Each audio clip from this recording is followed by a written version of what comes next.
Karena yang tidak mati itu adalah ruhnya. Jika ingin jumpa dengan mereka, kita pandangannya jangan lagi pandangan ini. Harus memandang bukan lagi dengan mata ini. Harus ini matanya, zahirnya mata ini. Tapi basornya sudah basarullah. Basornya pakai basirah. Pandangan kalbu. Pandangan kalbu itu pandangan Allah. Kalau sudah dengan pandangan kalbu, pandangan sir, pandangan ruh, baru dia bisa lihat alam arwah. Ya, enggak halu itu. Itu bagian dari yang disebut oleh Imam Ghazali, Imam Ahlus Sunnah wal Jamaah, apa kata beliau? Mengingkari wahyu, mengingkari mimpi, mengingkari pengalaman rohani, itu awal dari mengingkari wahyu.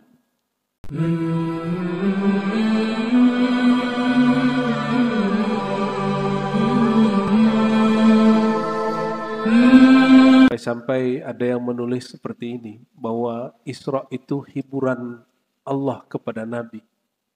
Ini versi sejarah, Pak. Sejarah itu kumpulan peristiwa yang dirunut, namun masih menempatkan Nabi sebagai manusia biasa. Tapi ini yang perlu kita kritisi. Ahli sejarah itu terlalu memanusiakan Nabi Muhammad SAW. Padahal beliau manusia la kal bashar. Manusia yang berbeda dengan manusia biasa. Walaupun beliau mengatakan ana basyarum mislukum. Aku manusia seperti kalian. Itu sisi humanisme Nabi. Tapi di sisi lain beliau mengatakan, makanlah kalian. Kalau aku sudah diberi makan oleh Allah. Jadi Nabi kadang-kadang mengeluarkan sisi manusia yang bukan manusianya. Kalau ahli sejarah lupa itu. Ini perbedaan, Bapak Ibu silakan lihat, hari ini sudah banyak buku terjemahan orang-orang barat yang menulis tentang biografi Sayyidina Muhammad SAW. Kita perlu senang, oh saya biasa aja. Kenapa? Justru kita kecewa dalam beberapa hal. Mereka terlalu memanusiakan Sayyidina Muhammad SAW. Kadang-kadang juga su'ul adab kepada Nabi Muhammad SAW. Nah, apa perbedaan antara ahli rohani dengan ahli sejarah baca kisah Isra Mi'raj? Isra Mi'raj itu terjadi berpas-pasan dengan wafatnya dua orang yang mencintai Sayyidina Muhammad SAW. Pertama istrinya Sayyidah Khadijah, yang kedua pamannya Sayyidina Abu Thalib. Saya sudah sampaikan kepada Bapak Ibu, saya mengikuti ulama Ahlus Sunnah sebagian yang tidak meyakini apa yang diyakini sebagian ahli hadis dan sejarah, bahwa Abu Thalib itu kafir. Kami meyakini pandangan Ahlus Sunnah yang lain, yang juga ahli hadis dan ahli sejarah, bahwa terbukti secara sejarah Abu Thalib adalah pejuang dan beriman kepada Sayyidina Muhammad SAW. Oleh karena itu kita menyebut Sayyidina Abu Thalib, ya. Dan kalau di negeri kita, ulama kita banyak yang berguru kepada Syekh Ahmad Khatib, ya, Al-Minangkabawi, yang berguru kepada Bakri Syata, ya, Mahfud Tarmasi, itu tinggal di Mekah semua itu. Ulama kita tapi tinggal di Mekah. Mereka punya guru, Syekh Bakri Syata punya guru namanya Said Ahmad Zaini Dahlan Al-Makki Tsummal Madani. Said Ahmad Zaini Dahlan ini zuriat Syekh Abdul Qadir Jilani. Beliau nulis kitab khusus tentang bahwa Abu Thalib seorang yang beriman. Ya. Namun ini tidak bagian dari iman. Bapak nggak percaya juga nggak masalah. Kenapa? Di rukun iman nggak ada percaya kepada Abu Thalib dia seorang beriman. Ada nggak? Ini hanya pembuktian sejarah, data. Kalau nggak ketemu datanya juga nggak apa-apa. Ya, karena wajar juga di Sahih Bukhari ada riwayat yang seakan menyebutkan Abu Thalib itu mati kafir, itu ada. Tapi itu yang dikritisi matannya teksnya oleh ulama akidah yang lain. Abu Thalib meninggal. Abu Thalib itu yang membackup Nabi Muhammad SAW dari gangguan orang-orang musyrik. Ya, khusus orang-orang Mekah disebut musyrik. Jadi kafirnya Mekah itu innal ladzina kafaru, ya, surah Al-Bayyinah, innal ladzina kafaru min ahlil kitab wal musyrikin. Jadi orang kafir itu dua jenis. Ada yang masih bertauhid tapi tidak percaya kepada nubuat Nabi terakhir, itu ahli kitab. Ahli kitab itu percaya kepada Allah, tapi dia nggak percaya kepada Nabi Muhammad SAW, Nabi terakhir. Maka disebut kafir juga. Maka kufur itu nggak mesti seperti beberapa kawan-kawan kita yang terjebak kepada liberalisme yang sudah, ya, menurut saya sudah nggak pas ya. Yang mengatakan, oh ahlu kitab juga beriman. Iya, berimannya baru kepada Allah, tapi belum kepada Nabi terakhir. Tidak serta-merta kemudian kita terlalu toleransi dalam bab ini. Nah, dalam bab akidah itu nggak ada urusan ya.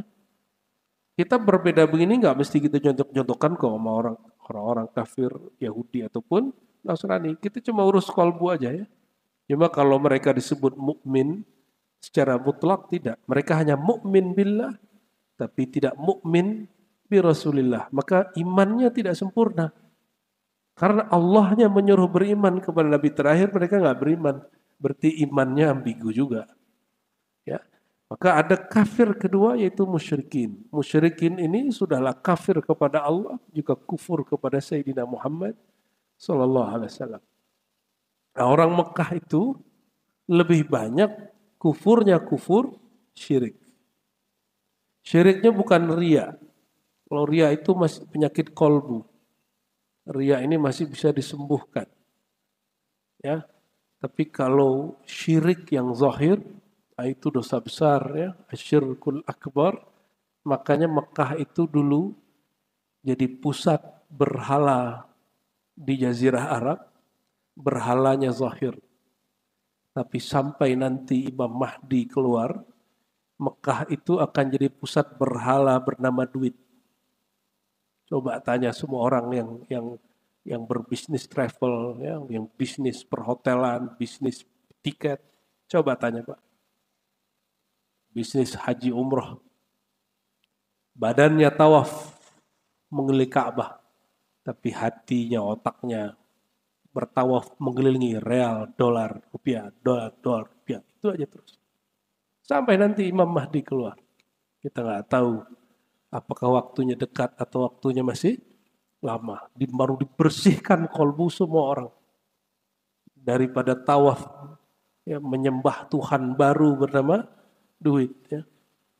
Ta'iba abdud dinar, ta'iba abdud dirham. Sungguh lelah itu orang yang menyembah duit.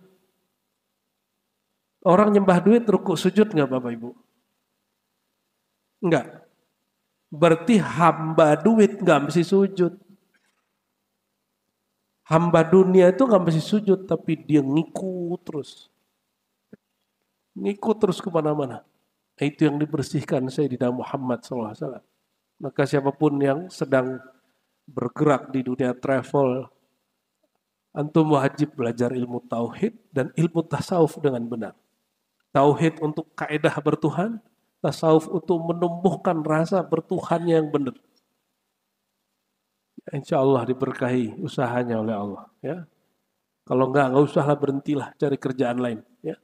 Daripada nanti badan di tempat suci, otaknya nggak suci, hatinya nggak suci. Karena ini berkaitan dengan Isra dan Mi'raj. Ya.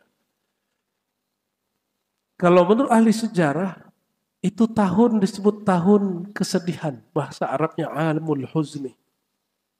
Tahun kesedihan. Kira-kira Nabi sedih nggak ditinggal Khadijah sama Abu Thalib? Kira-kira Pak? Sedih nggak? Sedih? Kena ahli sejarah Bapak itu. Ya. Emang Nabi perlu Khadijah? Emang Nabi perlu Abu Thalib? Untuk perjuangannya Nabi perlu Abu Thalib nggak? Atau Khadijah yang perlu Nabi? Atau Abu Thalib yang perlu Nabi? Mana yang memerlukan? Nabi perlu mereka atau mereka perlu Nabi? Jadi kalau Nabi pun sedih, sedihnya bukan sedih Bapak Ibu ditinggal bini, sedih ditinggal orang tua, kan Nabi meninggal bapaknya Abdullah, maka bapak beliau itu adalah Abu Talib. Jadi orang Arab di zaman itu dulu begitu. Kalau saudaranya punya anak, meninggal bapaknya itu, maka anaknya mereka jadi anak dia. Ya. Jadi bapak ini kalau punya saudara, Pak, anak saudara kita, bapaknya meninggal, berarti adik kita, abang kita meninggal, bapak wajib itu urus anaknya. Jangan nggak diurus. Ya, boleh nggak ngurus emaknya anak-anaknya, itu urusan bapak lah itu ya. Allahumma sholli ala sayyidina Muhammad. Jadi saya tanya lagi, kira-kira Nabi sedihnya kayak sedih kita kehilangan orang tua, kehilangan istri nggak? Enggak. Itu keliru itu. Maka amul huzni ini tidak tepat diartikan tahun kesedihan seperti yang dipahami banyak orang. Nabi nggak pernah sesedih itu.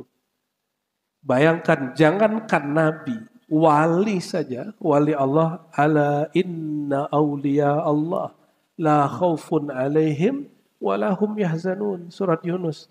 Ketahuilah sesungguhnya kekasih-kekasih Allah, wali-wali Allah, tidak pernah ada rasa takut pada diri mereka, juga tidak ada rasa sedih. Terus kok disebut amul huzni? Nabi itu anaknya meninggal, Ibrahim. Air matanya mengalir, ya haru biru itu sisi biasa. Dan beliau menyebutnya rahmah, bukan sedih. Maka saya menyebut itu tahun amul rahmah, bukan amul huzni. Tahun kasih sayang, bukan tahun kesedihan. Kenapa beliau pernah mengatakan waktu anaknya meninggal? Ya, matanya mengalir ya. Atau ada juga riwayat kedua, cucunya meninggal. Nabi menangis. Para sahabat sebagian masih ada juga yang berhati keras. Apa kata mereka? Wahai Rasulullah, apa-apa nih kok nangis? Kan nggak boleh nangisin orang yang meninggal. Apa kata Nabi? Nggak begitu. Itu adalah dzalika, itu adalah rahmah. Wada'aha fi qulubi man sya'a min ibadih. Yang Allah letakkan rasa rahmah itu, rasa sayang itu di kolbu orang yang Allah sayangi. Orang Allah yang kehendaki. Sahabat mendengar begitu, dia menangisi dirinya. Kenapa? Jangan-jangan rahmah itu tidak ada di dalam dirinya. Maka dia menangisi dirinya karena tidak punya rahmah dalam dirinya. Jadi kalau saya nulis sejarah nanti Pak, ya Sirah Nabawi, semoga nanti juga ada buku tentang itu, ya, versi kekinian lah insya Allah. Kita menyebutnya Amur Rahmah, tahun kasih sayang. Sayangnya berpulang kepada yang maha sayang, Allah Subhanahu wa Ta'ala. Sedangkan Nabi itu sendiri, beliau gelarnya rahmatan lil alamin, rahmat bagi alam semesta. Maka karena beliau itu orang paling penyayang, wajar jika jangankan istrinya, ada seorang umatnya meninggal, itu beliau sedih. Sedihnya bukan sedih manusiawi, tapi sedih sayang. Beda ya, bukan galau, tapi dia lebih kepada sedihnya, sedih rahmah, ya, limpahan kasih sayang beliau kepada umatnya. Jadi ini yang perlu kita kritisi. Kitab sejarah itu bikinan manusia, kita boleh kritisi. Kalau Quran bukan bikinan manusia. Al-Quran diturunkan dari hadirat Allah Subhanahu wa Ta'ala. Mushafnya betul dicipta. Lembarannya, kertasnya, tulisannya dicipta. Tapi kalimah-kalimahnya, isinya, maknanya tidak dicipta. Dia langsung turun dari hadirat Allah Subhanahu wa Ta'ala. Oke, clear ya? Jadi Nabi tidak pantas disebut lagi berduka cita. Gak pantas ya. Itu buku sejarah yang sekarang masih diajar di sekolah-sekolah. Perlu kita kritisi. Ya, perlu kita kritisi. Itu yang pertama. Yang kedua, tadi saya sampaikan bahwa itu terjadi 3 atau 5 tahun sebelum hijrah. Ini agak lumayan canggih Bapak Ibu. Di zaman itu belum ada buku sejarah, belum ada pencatat, tapi sudah dapat diprediksi 3 sampai 5 tahun sebelum hijrah. Namun karena tidak ada penulis sejarah seperti hari ini, akhirnya tepatnya tanggal berapa itu diperdebatkan sampai hari ini di kitab ahli hadis dan kitab ahli tarikh. Lebih dari 7 riwayat yang menyebutkan kapan Nabi SAW berisra. Bulan Rajab pun ada beberapa riwayat, ya, ada yang tanggal sebelum 27, ada yang pertengahan, ada yang masuk ke 27 Rajab, ada yang bulan Sya'ban, nisfu Sya'ban, ada yang Ramadan, ada yang Muharram, macam-macam. Namun semua itu menunjukkan apa? Menunjukkan bahwa Isra itu betul-betul terjadi sebelum hijrah. Mereka sepakat semua itu terjadi sebelum hijrah, namun mereka berbeda pendapat tentang tanggalnya. Jangankan zaman itu Bapak Ibu, ini sebagian Bapak ini sepertinya ada juga yang tahun lahirnya itu sebenarnya belum pasti. Cuma karena keperluan administrasi ditulisnya tahun sekian. Ya, sebagian kayaknya ada.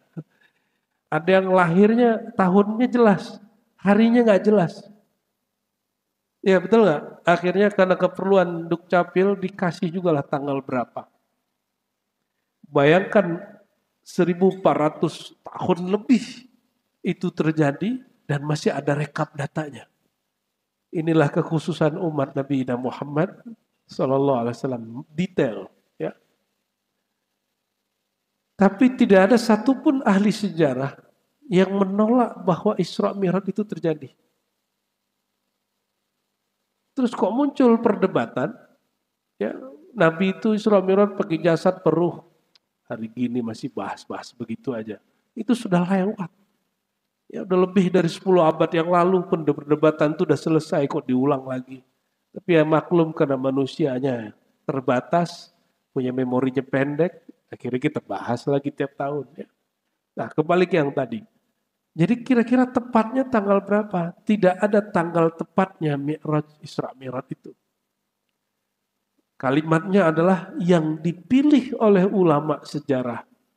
Wal Mukhtar. Ya. Yang dipilih ahli sejarah adalah tanggal 27 Rajab. Karena ini terjadi sebelum Nabi hijrah, maka bisa diprediksi ini tidak dapat diperkuat oleh riwayat hadis manapun, karena hadis itu baru agak kuat Bapak Ibu setelah Nabi ke Madinah. Karena Mekah itu proses penerapan tauhid, Madinah itu proses penerapan syariat yang zahir. Jadi ahli fikih, ahli hadis itu baru fokus setelah di Madinah.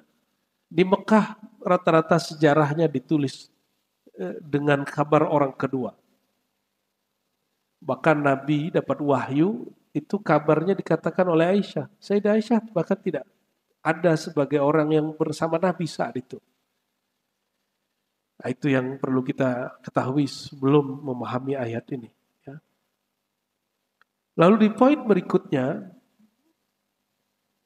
Subhanalladzi asra bi'abdi, seperti yang kita singgung tadi, membahas bahwa Isra Mi'raj ini dengan tubuh atau jasad, itu pembahasan yang sudah ketinggalan. Bayangkan Bapak Ibu, masih perlu nggak berdebat? Kalimatnya Subhanalladzi asra. Maha hebat dia, maha suci dia yang memperjalankan si hamba. Kalau Nabi Muhammad dengan sisi manusiawinya itu terbang sendiri, itu baru kita boleh debat. Nabi itu berangkat sendiri dengan jasadnya atau ruhnya doang, mimpi.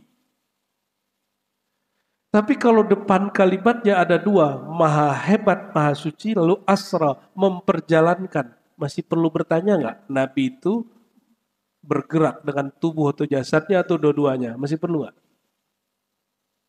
Sudah ada 2 kalimat. Subhana, maha suci, maha hebat. Kalau pakai mimpi, itu perlu nggak kalimat maha hebat, maha suci? Perlu nggak? Kalau itu mimpi, perlu nggak kalimat asra? Dia memperjalankan. Perlu nggak? Nggak perlu. Ya. Jadi sebenarnya jika dia diperjalankan dan ada yang memperjalankan, jadi soal nggak di otak kita?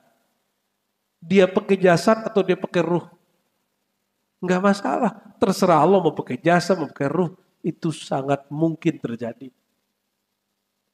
Allah berkuasa nggak mindahin Bapak nanti detik ini ke Mekah? Bisa nggak? Kuasa. Allah sanggup nggak? Berarti benar nih akidah Ahlussunnahnya. Dengan tubuh dan jasad, mungkin nggak? Mungkin aja. Allah kuasa nggak? Nah, yang Allah yang maha kuasa itu menyebut dirinya maha suci, maha hebat. Dia Allah yang maha berkuasa itu telah memperjalankan si hamba. Gampang toh? Jadi orang kalau paham uslub, ya, balaghah sastra Qur'annya sudah cukup sebenarnya. Nggak perlu pakai teori aneh-aneh Bapak Ibu. Teori cahaya, ya boleh lah.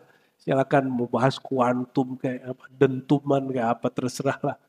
Tapi saya nggak tertarik dengan itu. Ya. Kalau Al-Quran sudah berkalam, masih perlu kita pembuktian dari yang lain. Saya mau tanya Bapak Ibu, jika ada ayat belum terbukti secara ilmiah, Bapak meragukan ayatnya nggak? Ilmiah itu hasil ijtihad kita. Quran itu tidak ilmiah, nih pernah ya.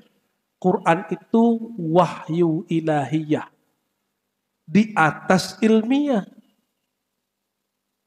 Ngomong begini nggak usah takut kalau ada orang ngomong Quran tidak ilmiah. Betul, Quran tidak ilmiah. Quran itu wahyu ilahiyah di atas ilmiah. Ilmiah itu hasil kreasi akal dan eksperimen manusia. Gabungan akal, empirik, eksperimen disebut ilmiah. Ini bukan wilayah akal, ini bukan wilayah eksperimen, ini bukan wilayah ilmiah, ini wahyu ilahiyah. Maka wilayahnya bukan di akal, wilayahnya bukan di panca indera, wilayahnya bukan bahkan tidak di kolbu, wilayahnya bahkan sampai pada sir dan ruhani. Lebih dalam lagi daripada itu semua. Ya. Oh nggak masuk akal, ya akal Bapak harus di-upgrade Pak ya. Saya sudah banyak jumpa wali Allah itu pindah seketika. Bapak boleh nggak percaya sama saya? Nggak apa-apa. Kita sering jumpa. Masih hidup orangnya. Masih hidup orangnya Pak. Dengan bismillah pindah tempat. Loh kenapa? Sayyidina Asif yang menjadi asisten Sayyidina Sulaiman itu bukan nabi, benar nggak? Dia hanya seorang wali. Dia bisa pindahkan istana Bilqis dalam sekejap. Wali umat Nabi Muhammad SAW dengan wali Nabi Sulaiman, kira-kira lebih tinggi mana Pak? Walinya umat Nabi Muhammad SAW. Coba kita kan lagi nggak bertarung, bertanding dengan Bilqis, dengan jin ifrit, kita nggak perlu. Itu wilayah Nabi Sulaiman, bukan wilayah kita ya. Oke. Nabi Sulaiman memindahkan istana dengan melalui asisten dia Asif. Itu fisik nggak? Fisik nggak? Kira-kira kalau Allah lewat seorang wali bernama Asif memperjalankan, memindahkan satu istana besar dalam sekedip mata, masa mindahin Nabi Muhammad SAW gak sanggup dalam semalam. Nyambung. Ya, jadi pembuktian kita cukup Quran dengan Quran sendiri. Gak perlu pakai pembuktian-pembuktian ilmu hari ini. Tapi kalau ada yang mau pakai silakan. Ya, pakai film drama apa tuh? Film anak-anak tuh loh, Flash. Silakan. Tapi itu kan fiksi. Fiksi ilmiah itu sebenarnya ada hakikatnya. Cuma ketika dibuat film jadi seru, jadi ada hiburannya. Itu hiburan, bukan bab kerohanian. Bapak Ibu saudara-saudariku, bukan Allah. Nabi Muhammad SAW disebutkan dalam hadis Imam Bukhari, kata beliau, 3 malam berturut-turut aku memperhatikan ada 3 malaikat bolak-balik dari rumah beliau ke Ka'bah. Nanti Bapak lihat kalau di Mekah itu di Masjidil Haram ada babun Nabi. Ada babun Nabi. Itu diperkirakan Nabi lagi tidur di situ. Maka tempat itu ditutup kan. Karena orang Wahabi ini takut sekali. Orang-orang Islam ini ngambil berkah lalu syirik. Terlalu suuzon dengan umat. Ya. Padahal ngambil berkah bukan bagian dari syirik. Akhirnya sekarang orang-orang Saudi mulai sadar bikin museum, Pak. Bapak kalau masuk ke museum Saudi hari ini lucu. Isinya cuma gambar-gambar, video-video, barangnya nggak ada. Nggak ada. Mereka sudah hancurkan itu tempat. Tempat lahirnya Nabi, maulid Nabi, rumah Khadijah dihancurkan, maulid Fatimah dihancurkan. Mereka baru sadar hari ini. MBS, maka Muhammad bin Salman itu dibenci sekali. Karena dia mulai sadar. Kok kita nggak jaga ini barang dari dulu. Sekarang ada museum, museum wahyu untuk ke Goa Hira, isinya foto, gambar, video. Museum apaan? Ya, kalau museum itu mesti ada barangnya, mesti ada peninggalannya, ada batunya kayak, ada tongkatnya kayak ada. Ini nggak ada. Tapi ya sudahlah, mungkin itu ada rahasia Allah juga di situ. Wajar Pak, itu Mekah Madinah sudah dikuasai dari tahun 33.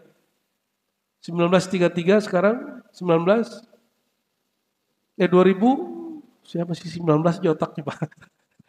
2025 belum nyampe 100 tahun. Dikit lagi. Ya. Orang kan berpikir, oh Mekah itu udah begitu dari dulu. Enggak, Mekah itu baru diwahabisasi selama berapa tahun? 90-an tahun, ya kurang dikit. Kira-kira segitulah. Maka jejaknya langsung hilang. Itu daerah Suriah, ada Aleppo. Aleppo itu ada peninggalan dari zaman Nabi Ibrahim. Dibom habis-habisan oleh orang ISIS. Padahal di zaman Umar gak pernah dibom. Di zaman Utsman gak pernah dihancurkan. Di zaman Ali itu ahli tauhid semua. Itu dibiarin aja. Karena jadi ibrah. Ini sama mereka dihancurin. Ini untungnya, ini saya dapat kabar baru ya. Taliban yang 22 tahun yang lalu dengan Taliban hari ini ternyata sudah beda Pak. Taliban yang berapa tahun yang lalu itu kelompok ekstremis. Ya, Salafi jihadis. Bukan Salafi yang suka ngaji-ngaji. Tapi Salafi yang suka kafir-kafirkan. Yang Taliban yang 2 tahun lalu itu berkuasa sampai hari ini. Saya buat gamis di Madinah, ternyata yang bikin gamis ini bahasa Arab yang bagus sekali, bisa bahasa Urdu, bisa bahasa Persia, bisa bahasa Turki. Saya tanya, di kampungmu sekarang ada berita, setiap hari kami dengar di TV-TV dalam bahasa Arab, pelarangan kitab Tauhid pendiri gerakan Wahabi. Muhammad bin Abdul Wahab. Oh iya katanya, kami Ahlus Sunnah bermazhab Hanafi dan bertarikat Naqsyabandi. Dia bilang gitu Pak. Akidah Ahlus Sunnah Maturidiyah. Ya, salah satu versi lain dari Asy'ariyah. Ada, ya semoga ini tanda baik. Coba biasanya begitu tuh nggak lama juga konflik lagi Pak. Ya, nggak lama nanti konflik lagi. Ya semoga Allah kasih space lah. Amin ya Rabbal alamin. Ini belum masuk ini cerita Isra Mi'rajnya. Ya. Karena sudah banyak yang cerita, jadi cerita ini yang nggak diceritain orang. Apa kata baginda Nabi Muhammad SAW? Ketika aku di rumah Ummu Hani, kira-kira di bagian pintu babun Nabi itu ada malaikat sudah 3 hari 3 malam itu ngelirik. Nih pertanyaan, Nabi kok tahu? Karena beliau sudah Nabi. Dari kecil umur 7 tahun beliau pun dibeleh dadanya, dibuka dadanya, dibersihkan, beliau juga ngelihat. Ya, dan sudah dibersihkan. Malam ketiga, tiba-tiba 3 malaikat itu, ya, malaikat Jibril, Mikail, yang ketiganya, ini diperdebatkan siapa ini ya. Ini malaikat ngangkat Nabi Muhammad SAW, diangkat ke depan Ka'bah, lalu dibelah. Ini jangan dibayangkan, ini pembedahan versi dokter. Dokter itu tubuhnya, tubuh jasad. Tubuhnya tubuh tercipta dari saripati tanah. Tubuhnya malaikat tercipta dari cahaya. Kalau cahaya malaikat membedah dada orang, itu luka nggak orangnya? Nggak luka. Paham di situ? Jadi jangan dibayangkan Nabi ini luka dadanya. Karena yang membelah dadanya itu teknologi malaikat, teknologi nur. Diambillah jantungnya Nabi Muhammad SAW yang berkait dengan kolbu itu. Dilihat di situ ada 2 gores. Selevel Nabi masih ada 2 gores, Pak. Ini yang di depan saya ini berapa nih gores di kolbunya? Dan warnanya hitam. Dibersihkan, disebutkan dalam pandangan visi Nabi, itu pandangan rohani. Zahirnya Zam-Zam, batinnya itu air hakikat dari Allah Subhanahu wa taala, dibersihkan itu kolbu. Baru dimasukin lagi, ditutup lagi oleh Sayyidina Jibril. Itu 2, sebelum ditutup, dituangin lagi ilmu dan hikmah. Zahirnya air Zam-Zam. Maka kalau minum air Zam-Zam, minta doa itu, Bapak Ibu. Ya Allah, bersihkan kolbuku. Sebagaimana engkau pernah membersihkan dulu kolbu nabiku. Walaupun kita nggak pantas, Pak. Minum. Jadi minum air Zam-Zam itu nggak usah minta yang aneh-aneh. Mintalah sesuatu yang pantas diminta. Setelah dibersihkan, barulah ditunjukkan ada kendaraan namanya buruk. Buruk ini Bapak Ibu itu kendaraan salah satu jenis hewan atau kendaraan wallahu alam yang ada di surga. Nabi-nabi terdahulu semua kendaraannya buruk. Buruk itu dari surga. Boleh jadi buruk ini macam-macam. Lebih dari 1. Boleh jadi. Ya. Kenapa buruk yang ini terpilih? Barangkali buruk ini punya suatu hal yang spesial. Dia lebih patuh daripada buruk yang lain. Lalu buruk ini pernah nggak dikendarai nabi-nabi yang lain? Barangkali juga pernah. Karena di riwayatnya dikatakan Nabi mendengar teguran Jibril kepada si buruk. Apa kata Jibril? Hai buruk, kenapa engkau tidak respect kepada orang ini? Tidak ada seorang pun nabi, makhluk yang lebih mulia daripada orang yang sekarang ada di punggungmu. Barulah si buruknya berkeringat. Begitu dalam hadis yang sahih. Lalu si buruk kata Nabi Muhammad SAW, beliau berkisah. Dia sejauh mana matanya memandang, sejauh itulah kakinya sampai. Ya kalau sekarang mungkin disebut jet ya, atau pesawat apa, wallahu a'lam. Maka naiklah beliau setelah sholat di Mekah, kemudian beliau naik. Sampailah di satu negeri, kata beliau, Zata nakhlin wa zar'in. Aku sampai di satu negeri yang punya banyak kurma dan tumbuhan. Di Mekah, Bapak yang sering umroh, itu ada pohon kurma yang normal nggak? Nggak ada ya? Adanya apa Pak? Gunung, batu, rumput-rumput yang nggak jelas ya. Baru beberapa tahun ini ketika mereka ambil tanah dari negara tropis, ditanam-tanamin. Tapi itu disiramnya tiap hari. Sampailah satu negeri yang banyak pohon kurmanya, lalu beliau disuruh turun, wahai Muhammad, sholli rakaatain, salat 2 rakaat. Lalu kata Jibril, hai Muhammad, ini tempat engkau akan hijrah ke sana. Maka dalam hadis yang sahih yang lain beliau mengatakan, aku sudah dikabarkan kemana aku hendak berhijrah. Yaitu negeri yang punya kurma dan tanam-tanaman. Jadi Nabi sebelum hijrah, berarti kalau tadi benar 5 tahun atau 3 tahun sebelum hijrah, Nabi sudah dikabarkan hijrahnya kemana. Tapi kenapa Nabi masih hijrah ke Taif? Karena di Taif ini juga banyak pohon-pohonan, dikira di situ. Maka Nabi diusir di sana, selevel Nabi diusir, marah nggak Pak? Nabi nggak marah. Kalau Bapak ini diusir marah nggak? Ya, Nabi nggak dihargai, Nabi nggak melaknat. Tapi kalau Bapak ini tidak dihargai, mungkin Bapak pakai mantra-mantra sama doa kali Pak. Ya, untuk membalas orang itu. Baca wirid-wiridan biar ngancurin orang itu. Kalau Nabi Muhammad SAW, semua wirid tumbuh darinya. Beliau tidak pernah berwirid untuk menghancurkan orang. Ya. Terus sholat 2 rakaat di situ, itulah tempat yang sekarang kita sebut Masjid Nabawi. Itu Nabi dulu sholat di situ. Terus terbang ya, kata beliau, Ra'aitu Musa yusalli fi qabri.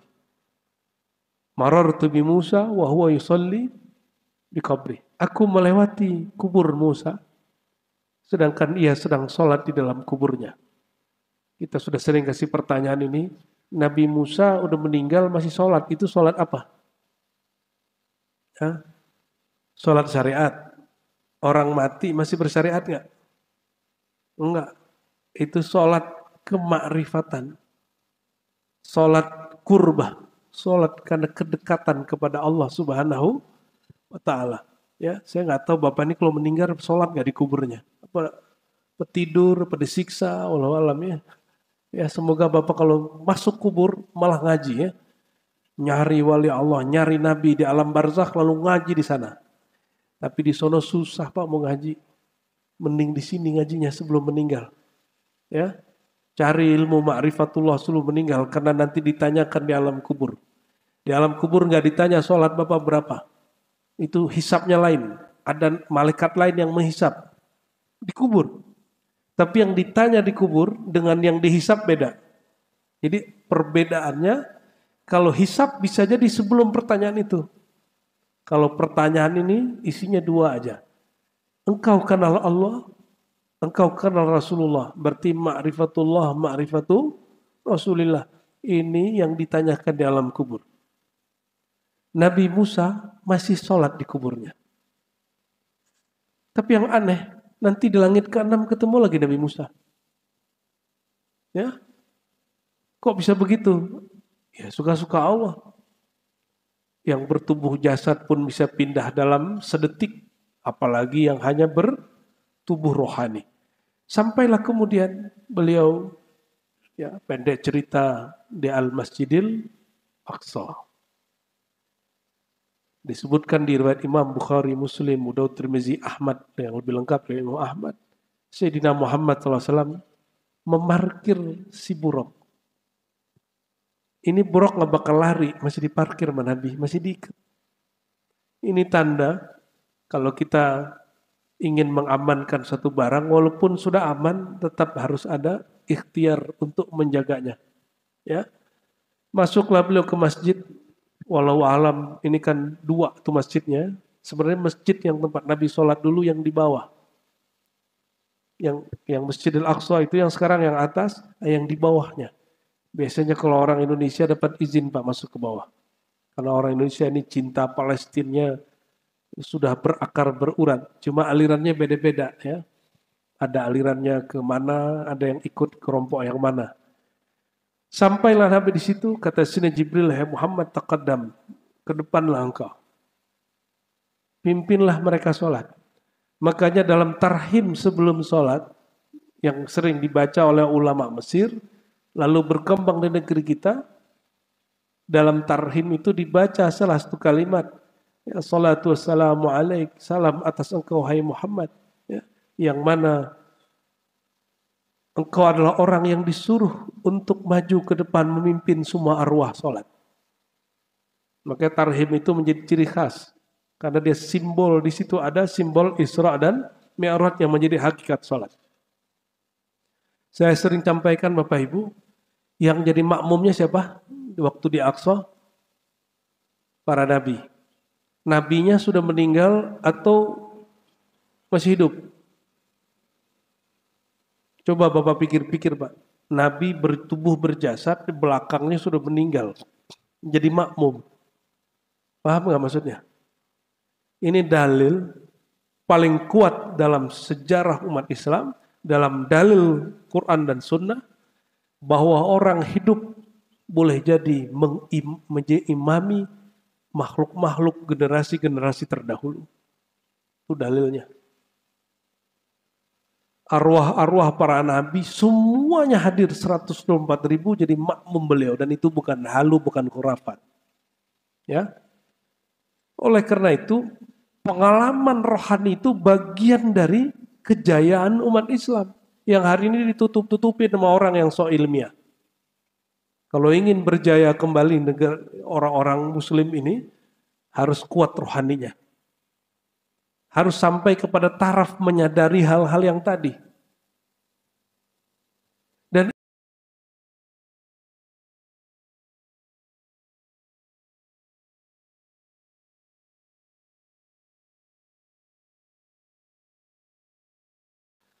nabi-nabi itu lebih tua. Nabi Adam umurnya 1000-an tahun, bisa jadi 2000.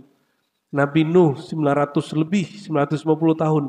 Itu jadi makmum Sayyidina Muhammad SAW umurnya masih 50-an tahun. Secara zahir.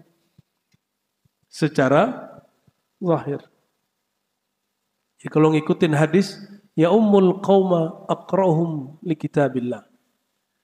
Yang memimpin seseorang imam yang paling mengerti Quran, yang paling hafiz Quran. Jika mereka sama, yang paling tua. Yang paling apa? Tua. Nabi-nabi ini sama-sama mulia nggak? Kok yang imamin Nabi Muhammad? Berarti dua kemungkinan. Beliau paling mengerti, paling bermakrifat. Dan yang kedua, beliau paling tua. Maka benarlah kata beliau sendiri. Apa kata Nabi Muhammad SAW? Ana kuntu awalan nabiyyin. Aku nabi pertama. Nabi pertama bukan Nabi Adam. Siapa Nabi pertama? Nabi Muhammad. Ayo revisi ya buku-buku kita. Buku-buku yang dipakai untuk anak-anak belajar di sekolah. Biar sesuai dengan sunnah Nabi. Sesuai dengan data-data yang diberi beliau sendiri. Yang paling mengerti jumlah Nabi siapa? Ya Nabi itu sendiri. Yang paling mengerti siapa Nabi pertama? Ya Nabi itu sendiri, bukan list sejarah. Secara ilmu sejarah Nabi pertama Nabi Adam. Emang situ tahu. Sebelum Nabi Adam siapa tahu ada Nabi? Ya. Sebelum Nabi Adam kita siapa tahu udah ada Adam sebelumnya. Nah, kita ikuti saja kalam Nabi Muhammad SAW. Kata beliau apa tadi? Kuntu awalan nabiyyina fil khalq. Hadis ini sahih. Aku adalah nabi pertama di kalangan makhluk. Tapi akhirhum ba'tsan. Terakhir dibangkitkan, diutus. Jadi bedakan jadi nabi dengan diutus, itu beda. Itu kisah pendeknya Pak. Lalu beliau mengatakan, aku ditawarkan khamar dan susu. Yang dipilih Nabi apa? Susu. Lalu kata Sayyidina Jibril, sungguh engkau diberkahi ya Muhammad, asbab engkau minum susu. Ya, itu cuma simbol. Putih bening, umatmu berilmu, bermakrifat. Untung Nabi gak pilih khamar. Ya.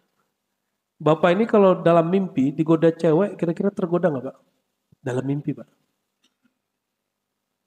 Kalau dalam mimpi ada susu, ada khamar, kira-kira minum yang mana? Ya, ini coba anak-anak muda nih Pak. Ini kalau mereka nih mimpi, terus ngeliat cewek, terus dia minat, dia kejar-kejar cewek itu nur kewaliannya padam. Tapi kalau dia takut, dia menghindar, insya Allah itu kalbunya oke itu. Walaupun zohirnya nakal juga. Zohir kita lain cerita ya. Sayyidina Muhammad SAW itu mengajarkan apa? Bahwa alam kerohanian, meskipun, nah ini Bapak Ibu perhatikan, kok bisa Isra Mi'raj begitu? Kok bisa Nabi melihat para Nabi yang sudah meninggal? Nah, ini bagian akhir yang mau sampaikan pagi ini. Ketika Sayyidina Muhammad SAW dibersihkan kalbunya, di saat itulah beliau ini walaupun bertubuh zahir, tapi sisi rohaninya lebih ke depan daripada sisi akal dan jasadnya. Maka ia bisa melihat yang tidak terlihat oleh pandangan mata dan pikiran orang yang berpikir. Chipnya diganti. Ya. Kata Allah Ta'ala, para aulia tidak mati. Apalagi para ambiya. Dibuktikan oleh Nabi Muhammad SAW sendiri.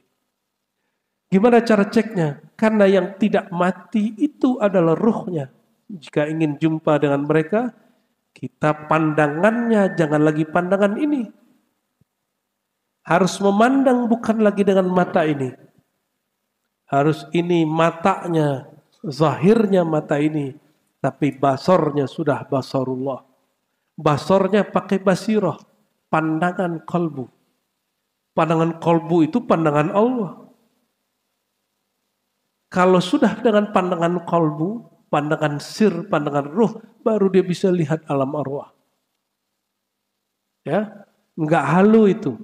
Itu bagian dari yang disebut oleh Imam Ghazali, Imam Ahlus Sunnah wal Jamaah, apa kata beliau? Mengingkari wahyu, mengingkari mimpi, mengingkari pengalaman rohani, itu awal dari mengingkari wahyu. Jadi kalau ada orang mengalami itu, kita nggak tolak. Cuma setelah Nabi Muhammad SAW, apapun pengalaman rohani, itu tidaklah pengalaman kenabian. Itu hanya mubasyarat, hanya kabar gembira. Agama kita tidak dibangun dengan mimpi. Agama kita dibangun dengan wahyu yang penuh kesadaran. Maka Nabi lagi sadar, mengalami. Bukan lagi halu, lagi mimpi. Beda ya. Jadi jangan kemudian, Imam akhir zaman sudah mimpi Allah 1000 kali, nggak penting itu. Ya, kita nggak nyari orang yang tukang pemimpi. Kita cari orang yang punya kesadaran dalam keadaan dia sadar. Ya, punya pengalaman rohani dan dia masih sadar. Itu baru Isra, Pak. Belum Mi'raj. Ya, semoga nanti ada ustadz yang membedah Mi'rajnya ya. Namun pendek cerita, bumi itu Bapak Ibu ada sholatnya, ya nggak? Ada sholat dengan para nabi. Ketika di langit pertama, dikisahkan hanya ketemu Nabi Adam. Tapi kira-kira Nabi lain ketemu nggak? Ketemu lah Pak. Di setiap langit tuh ketemu semua Nabi lagi. Ini Nabi itu ikut semua. Di langit kedua muncul lagi Nabi-Nabi dan ngapain Nabi di sana? Kalau dicerita hadis, hanya terjadi dialog pendek. Tapi sebenarnya beliau sholat di setiap masjid. Kenapa? Setiap berhenti, karena riwayat awalnya dimanapun berhenti sholat 2 rakaat. Berarti beliau setiap tempat di langit itu beliau sholat. Maka beliau bercerita, ketika aku naik ke langit, di hadis Muhammad, aku lihat ada malaikat yang sholatnya cuma takbir. Ada yang sholatnya cuma zikir. Ada sholatnya cuma ruku, hanya sujud. Nah, Nabi menyempurnakan sholatnya para malaikat itu. Dan yang paling penting, ketika Nabi diajak naik ke langit pertama, langit kedua sampai ke-7, itu malaikat khazinus sama penjaga langit. Jadi langit itu ada malaikatnya Pak. Enggak sembarangan, jin enggak bisa tembus. Apa kata malaikat penjaga langit? Kamu siapa? Jibril jawab, saya Jibril. Itu Jibril sudah bolak-balik ribuan tahun Pak. Masih ditanya sama Satpam Langit. Ya. Jadi Bapak ini kalau kurang dihargai sama security ya dimaklumi aja ya. Emang tugas dia begitu. Siapa? Mau mana? Nah, itu emang tugas begitu. Berarti dia sukses menjadi security ya. Apalagi security negara ya, penjaga negeri. Agak galak-galak dikit, oh berarti dia benar, menjiwai sekali pekerjaannya. Kalau security-nya lembek, ya nggak seru lah kita. Cuma security ini tahu diri juga. Ya, dia lagi berhadapan sama siapa ya? Kalau yang bermarifat. Itu malaikat nanya, kamu siapa? Jibril. Belakangmu siapa? Muhammad. Muhammad yang mana nih? Gitu Pak nanyanya. Karena sudah banyak yang ngaku Muhammad naik. Ditolak. Kata Sayyidina Jibril, waqad bu'itha ilaih. Itu Muhammad yang dikabarkan diutus. Ini malaikat sudah nunggu ribuan tahun. Orang yang akan diutus itu. Maka kata dia, buka. Ternyata kunci pembuka pintu langit itu nama Sayyidina Muhammad sallallahu alaihi wasallam. Ini yang paling penting, inilah hikmah Isra dan Mi'raj. Pengalaman rohani sehebat apapun, jika tidak ada tasdik percaya ke Nabi Muhammadnya, tidak ada taslimnya, tidak ada solawatnya, tidak ada makrifat kenabiannya, itu yang disebut halu, itu yang disebut ngayal, itu yang disebut ilham syaitan. Namun jika ada makrifat kenabiannya di situ, ada sosok nabinya, ada nur nabinya di situ, insya Allah orang itu pengalaman rohaninya sahih. Ya, mesti bawa nama Nabi Muhammad ke sana. Jadi yang boleh mi'raj siapa? Muhammad sallallahu alaihi. Maka kita harus lebur dalam mencintai beliau, baru diundang ke langit sana. Baru rohaninya boleh jumpa dengan arwah-arwah suci. Sehingga benarlah kata Ghazali ya dalam Kimia Sa'adah. Ini barang, ini ilmu tidak khusus untuk para nabi dan wali terdahulu.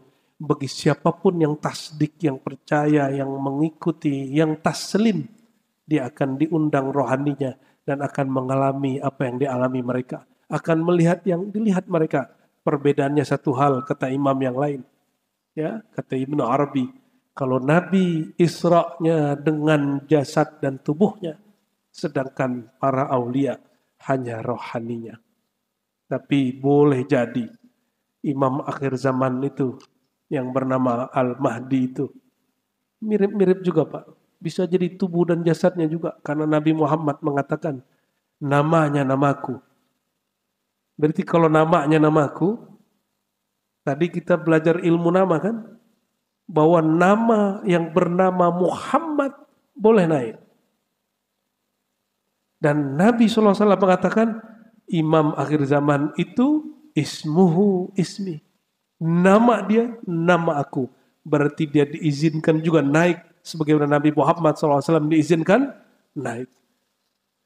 Dan itulah peristiwa penyempurnaan Nabi Muhammad SAW. Wallahu alam, mungkin juga imam akhir zaman itu diperbaiki zahir batinnya oleh Allah. Dengan cara rohaninya diangkat nanti sesaat. Turun-turunnya sudah berubah. Wallahu a'lam bissawab. Semoga Allah panjangkan umur kita dalam taat. Jika tidak, semoga Allah panggil dalam keadaan husnul khatimah. Wa sallallahu ala sayyidina Muhammad. Allahumma ya rahman ya rahim ya karim ya azim. Ya man asra bi abdihi layla. Salli ala sahibil isra'i wal mi'raj. Sayyidina Muhammad. Allahumma ya Allah yang telah memperjalankan sang hamba Sayyidina Muhammad dari Masjid Suci, Masjidil Haram, ke Masjid Suci, Masjidil Aqsa, sampai ke langit engkau tembus bahkan ke arasmu. Ya Allah, meskipun kami tidak pantas menceritakan beliau, menyebut-nyebut nama beliau, mengisahkan beliau, izinkanlah kami, pantaskan kami menjadi umat Nabi Muhammad sallallahu alaihi wasallam. Allahumma ya Allah, inna amanna bihi wa saddaqna bihi. Ya Allah, kami percaya dengan kenabiannya, percaya dengan kerasulannya, percaya dengan Isra dan Mi'rajnya, percaya bahwa engkau betul-betul memperjalankannya. Allahumma ya Allah, jadikanlah kami umat Nabi Muhammad yang mendapat berkah daripada minum susu yang telah beliau lakukan, yaitu al-ilmu wal hikmah. Jadikan kami umat yang penuh dengan ilmu dan hikmah. Allahumma imla' qulubana bil ilmi wal hikmah wa hassin wujuhana ya Allah وحسن أخلاقنا يا الله. حسن وجوهنا بذكرك بتوجه إليك، وحسن أخلاقنا يا الله بالأخلاق المحمدية. Allahumma ya Allah, perbaiki diri kami, bersihkan wajah diri kami, sehingga kami pantas menghadap kepadamu. Dan ya Allah, semakin bertambah ilmu kami, tolong tambahi juga kebagusan akhlak kami, tambahi juga kelembutan hati kami, tambahi juga kebersihan jiwa kami. Allahumma ya Allah, kami tidaklah hamba yang suci, sebagaimana Engkau telah mensucikan Sayyidina Muhammad SAW.